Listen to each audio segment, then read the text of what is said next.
एकलव्य के संबंध में 10 रहस्यमयी बातें। दोस्तों, आपका हमारे इस चैनल समय चक्र में स्वागत है। एकलव्य के संबंध में बहुत भ्रम फैला हुआ है। एकलव्य एक राजपुत्र थे, भील थे, आदिवासी थे, निषाद थे या फिर कोई और? क्या सच में ही गुरु द्रोणाचार्य ने इसलिए उन्हें शिक्षा नहीं दी थी क्योंकि वे एक भील थे? इसको लेकर तमाम तरह की अटकलें लगाई जाती हैं। आओ जानते हैं इस संबंध में 10 खास बातें। नंबर 1, कहते हैं कि एकलव्य भगवान श्री कृष्ण का चचेरा भाई था। एकलव्य वसुदेव के भाई का बेटा था।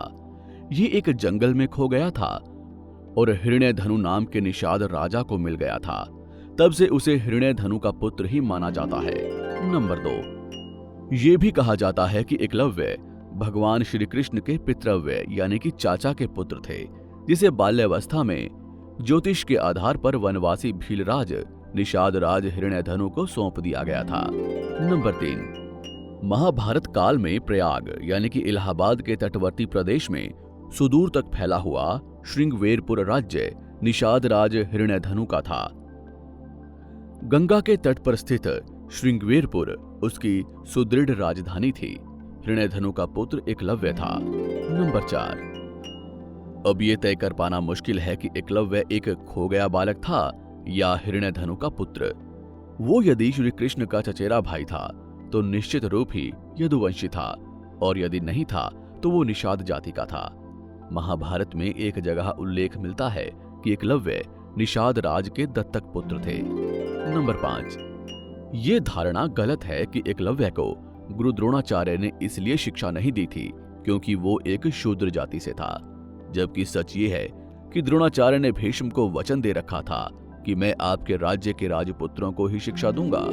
नंबर 6, विष्णु पुराण में हरिवंश पुराण के अनुसार एकलव्य अपनी विस्तारवादी सोच के चलते जरासंध से जा मिला था। जरासंध की सेना की तरफ से उसने मथुरा पर आक्रमण कर एक बार यादव सेना का लगभग सफाया ही कर दिया था। नंबर 7, ऐसा भी कहा जाता है कि यादव सेना के सफाया होने के बाद ये सूचना जब श्री कृष्ण के पास पहुंचती है तो वे भी एकलव्य को देखने को उत्सुक हो जाते हैं।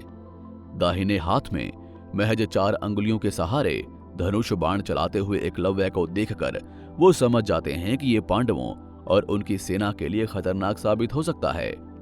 तब श्री कृष्ण का एकलव्य से युद्ध होता है और इस युद्ध में एकलव्य वीर गति को प्राप्त होता है। हालांकि ये भी कहा जाता है कि युद्ध के दौरान एकलव्य लापता हो गया था, अर्थात उसकी मृत्यु बाद में कैसी हुई इसका किसी को पता नहीं है। नंबर 9, एकलव्य के वीर गति को प्राप्त होने या लापता होने के बाद उसका पुत्र केतुमान सिंहासन पर बैठता है और वो कौरवों की सेना की ओर से पांडवों के खिलाफ लड़ता है। महाभारत के युद्ध में वो भीम के हाथों मारा जाता है।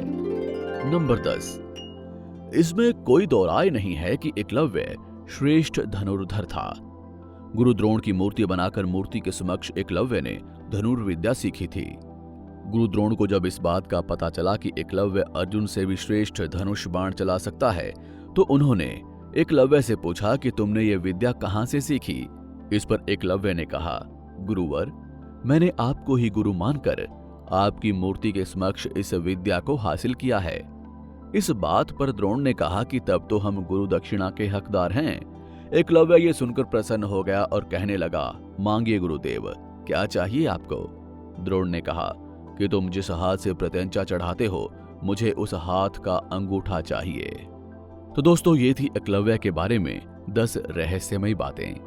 आपको क्या लगता है कि एकलव्य असल में कौन था?